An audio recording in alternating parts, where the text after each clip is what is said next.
Saya cuma mau ngasih tahu, kalau anak-anak yang suka niru-niru, suka ngikutin omongan orang tua, itu berarti dia lagi cari perhatian. Makanya Mbak Yuli harus bisa kasih perhatian lebih ke Anto gitu loh, biar dia ndak begitu terus. Ini Mbak Yuni tahu soal ini dari siapa ya? Mas Tisna yang cerita.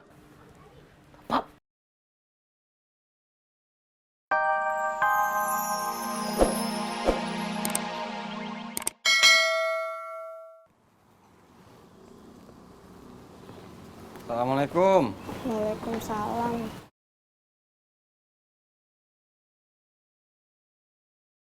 Kamu kenapa? Kakinya sakit? Iya, Kok bisa? ya bisa. Buktinya ini aku pincang. Maksud ayah, awalnya gimana? Kalau mau tahu ceritanya, langsung tanya aja awalnya gimana. Jangan malah bilang, kok bisa? Itu kayak nyalain aku tahu. Ya maaf, gimana ceritanya? Tadi pas olahraga aku lompat-lompat. Terus jempol kaki aku sakit. Jadinya aku refleks geser kaki. Pas geser kaki, engkel kaki aku malah kesleo. Bengkak? Lumayan. Yuk ke dokter. Enggak ah, masa gini doang ke dokter?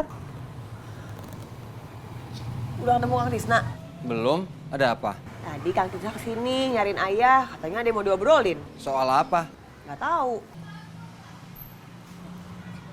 Kenapa? Kakinya sakit. Kok bisa? Ya bisa, buktinya ini aku pincang. Bukan, maksudnya Bunda awalnya gimana? Ceritanya panjang. Aku capek. Kalau mau tahu ceritanya tanya ayah aja.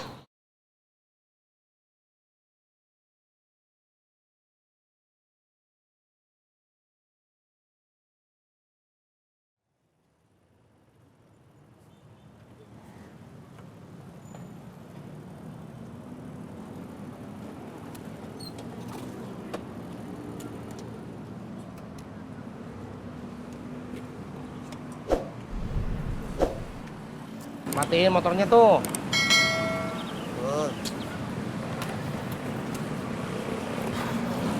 Habis nganterin penumpang kemana?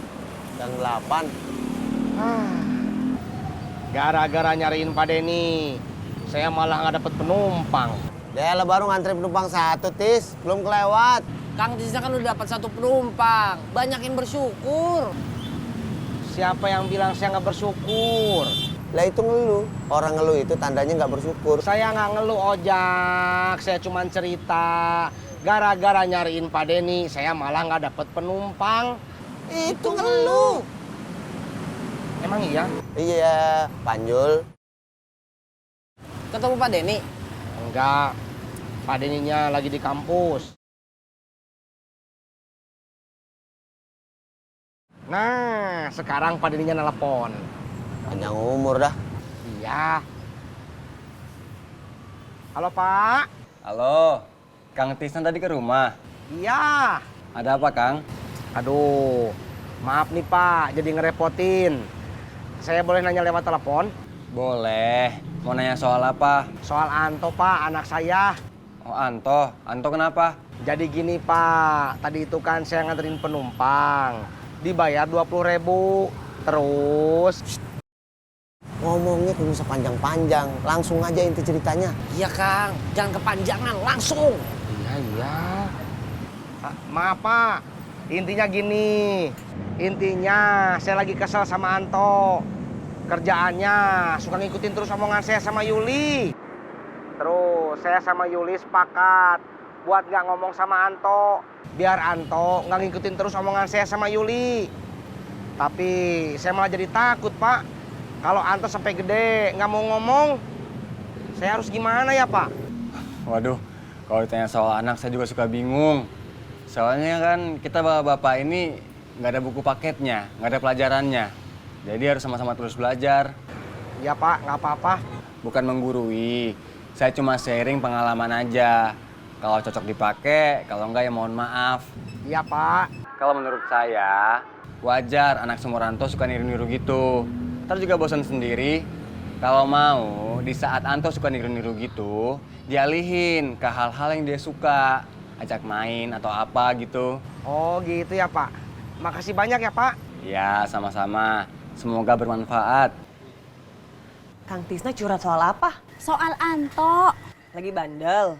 Iya, tadi lempar-lempar tali rapia, bilangnya ular. Terus kalau saya ngomong suka diikutin. Tadi Kang Tisna juga udah cerita sama suami saya. Udah dikasih saran sih sama suami saya. Oh gitu. Iya, mudah-mudahan aja sarannya bisa membantu. Buar, Iya buah. Buar. Saya permisi dulu.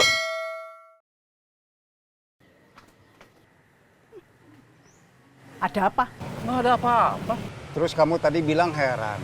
Heran kenapa? Iya, perasaan di Jakarta kita jarang ketemu orang asing yang baik, yang ramah. Kayak di warteg tadi. Ya, Begitu ketemu orang asing yang baik, yang ramah, saya jadi nggak biasa.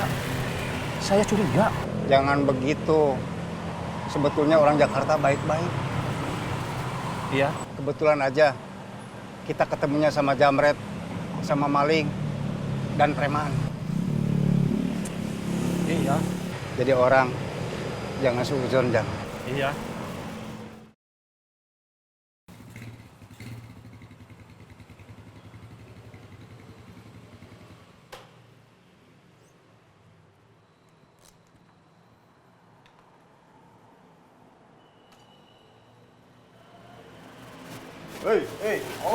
Aun.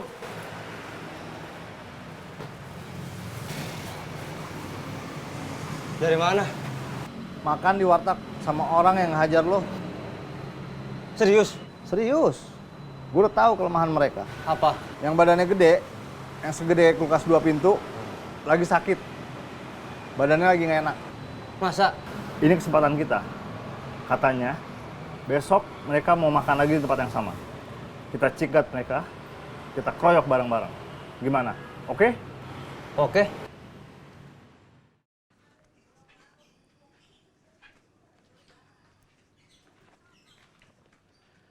Assalamualaikum Mbak Yuli. Ya, waalaikumsalam, Mbak. Assalamualaikum. Waalaikumsalam. Loh, kok dijawab lagi? Oh, enggak, itu barusan saya jawab salam Kang Tisna. Oh gitu. Ada apa ya, Mbak? Iki loh Mbak, saya cuma mau ngasih tahu kalau anak-anak yang suka niru-niru, suka ngikutin omongan orang tua, itu berarti dia lagi cari perhatian. Makanya Mbak Yuli harus bisa kasih perhatian lebih ke Anto gitu loh, biar dia ndak begitu terus. Ini Mbak Yuni tahu soal ini dari siapa ya? Mas Tisna yang cerita.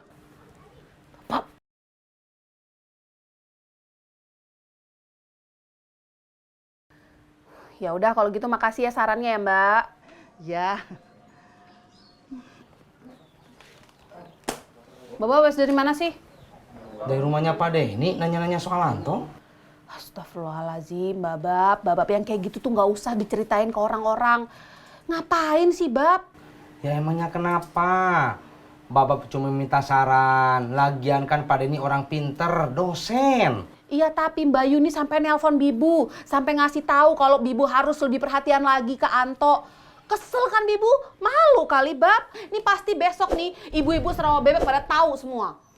Aduh, apa-apa salah. Apa-apa salah. Aduh, apa-apa salah, apa-apa salah. Ya emang salah.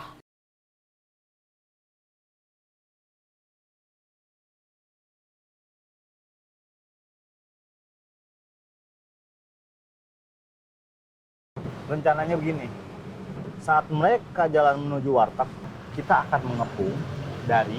Mau pesan apa? Kita belum mau pesan, nanti aja. Oke. Gimana ya tadi?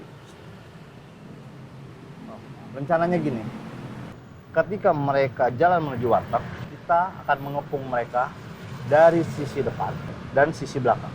Kita arahkan mereka ke tempat sepi. Di sini kita habisi mereka satu persatu. Lu yakin rencananya bakal berhasil? Gue yakin. Kita rame, mereka cuma berdua. Kalau alasan kayak gitu, kita bakal tetap kalah. Masalahnya kemarin itu, gua sama teman-teman gue juga rame. Tapi tetap kalah sama orang berdua. Tenang aja, kita pasti menang. Karena salah satu dari mereka kondisinya tidak fit. Ditambah lagi dalam keadaan lapar. Otomatis mereka nggak akan punya energi buat melawan kita.